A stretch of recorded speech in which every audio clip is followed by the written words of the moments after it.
కాపుదలగా ఉంటదంట. ఆయన చెప్పినవి చేస్తే, ఆయన చెప్పినవి చేస్తే, ఆయనకి ఇష్టమైనవి చేస్తే, ఆయనకి ఇష్టమైన ఉపవాసం చేస్తే, బంధింపబడిన వారిని విడిపిస్తే, కాడిమాను సాతాను కాడి కింద బందీలైన వాళ్ళని విడిపిస్తే, దిక్కుమాలిన వారిని చేర్చుకొని ఆదరిస్తే, రక్త సంబంధికి సాయం చేస్తే, వస్త్రహీనుడికి వస్త్రం ఇస్తే, నా తండ్రి వేకువ వెలుగు తేజరిల్లున్నట్టు తెల్లవారి మహాప్రకాశంతో సూర్యోదయం అయితే అట్ట వెలిగిస్తా నా కుమారుడా నిన్ను అంటున్నాడు ఆయన. నా కుమారి నిన్నట్ట వెలిగిస్తా.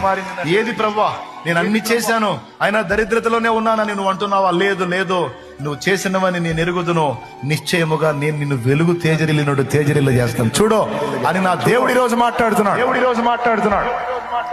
నీవు చేసినవని నేను ఎరుగుదును, అవన్నీ నీకు ఉపయోగంగా మారేటట్టు, నీ వెలుగు వేకువ వెలుగు తేజరిల్లినట్లు నేను నీ విషయంలో చేయబోతున్నాను, నువ్వు అనుభవిస్తావా కార్యాలని నా దేవుడు మాట్లాడుతున్నాడు.